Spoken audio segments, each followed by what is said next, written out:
जी, अस्सलाम वालेकुम नाज़रीन। आज हम बात करेंगे कुछ अहम खबरों पर। सबसे पहले हम बात करेंगे पाकिस्तान में ईरानी करेंसी के हवाले से, जिसकी कदर में इज़ाफ़ा हुआ है ईरानी करेंसी की कदर में। और दूसरा कराची में प्राइवेट स्कूल्स में जो मैट्रिक के इम्तिहानात के हवाले से जो मुलतवी होने जा रहे हैं, इस हवाले से। और जो तीसरी खबर है अमेरिका और में गिरफ़्तार ख़वातीन के हवाले से है, जो कासिम सुलेमानी की बेटी बताई जा रही है। इस हवाले से बताएँगे क्या कासिम सुलेमानी की बेटी है या नहीं। और दूसरी खबर जो है भारत से है, जो पाकिस्तान के साथ फिर कशीदगी के लिए फिर वो अपने बॉर्डर्स पर क्या करने जा रहा है, इस हवाले से अभी जो अपडेट हमें मिली है, इस हवाले से। और जो पाँचवीं सबसे बड़ी खबर है वो शेखुपुरा से है, जो वज़ीर आला पंजाब और सुथरा पंजाब, जो आप जानते हैं, जो वज़ीर आला मरीम नवाज़ ने जो सुथरा पंजाब के प्रोजेक्ट में क्या हो कर रही हैं, इस हवाले से। और सुथरा पंजाब के कारकुनान ने क्या किया है शेखुपुरा में, ये भी आपको बताएँगे। और सबसे पहले नाज़रीन आपको बताएँगे पाकिस्तान में ईरानी करेंसी की कदर के हवाले से। जो है वो ईरानी रियाल की कीमत में इज़ाफ़ा हुआ है। अब जो है मुल्क बोस्तान का कहना है कि 2018 में पाबंदियों से पहले 1 करोड़ ईरानी रियाल 50,000 रुपए का था। जो पहले जो 1 करोड़ रियाल था वो 50,000 रुपए का था। अब जो है 2500 रुपए में 10,000 ईरानी रियाल मिलते हैं।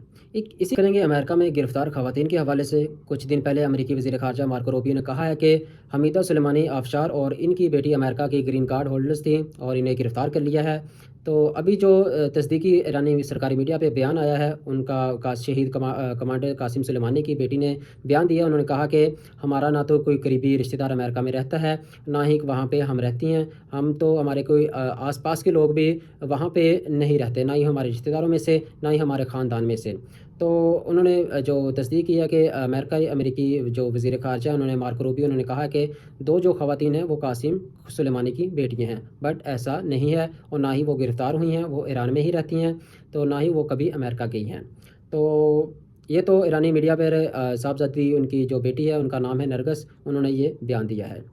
तो अभी बात करेंगे भारत की और पाकिस्तान की। अब जो भारत है वो तकरीबन 10 किलोमीटर बॉर्डर से लेकर 10 किलोमीटर वो इलाके खाली करवा रहा है बॉर्डर से, तकरीबन 10 किलोमीटर। अब देखते हैं आने वाले दिनों में क्या भारत पाकिस्तान पर हमला करता है या नहीं। तो जो अभी तक रिपोर्ट्स आ रही हैं उसमें यही बताया जा रहा है कि जो भारत है वो तकरीबन बॉर्डर से 10 किलोमीटर अपने एरियाज़ को खाली करवा रहा है।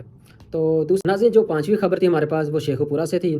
शेखुपुरा में कुछ साफ़ सुथरा पंजाब के वर्कर्स ने एहतजाज किया है। उन्होंने कहा कि हमें 3 मंथ से तनख्वाहें नहीं मिल रही, और जो कूड़ा है वो उठाकर उन्होंने बाहरी रोड्स के ऊपर फेंक दिया है।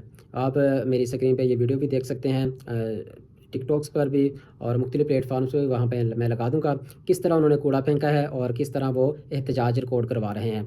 ये है सुथरा पंजाब का हाल, करप्शन का हाल। ये आप सभी जानते हैं कितनी करप्शन हो रही है सुथरा पंजाब में और क्या चल रहा है, और वर्कर्स को तनख्वाहें नहीं मिल रही, वर्कर्स एहतजाज कर रहे हैं हर ज़िला में, हर शहर में। तो कूड़ा फेंक फेंक कर एहतजाज हो रहा है, ये सूरत हाल है। बाकी अल्लाह ही हाफ़िज़ है।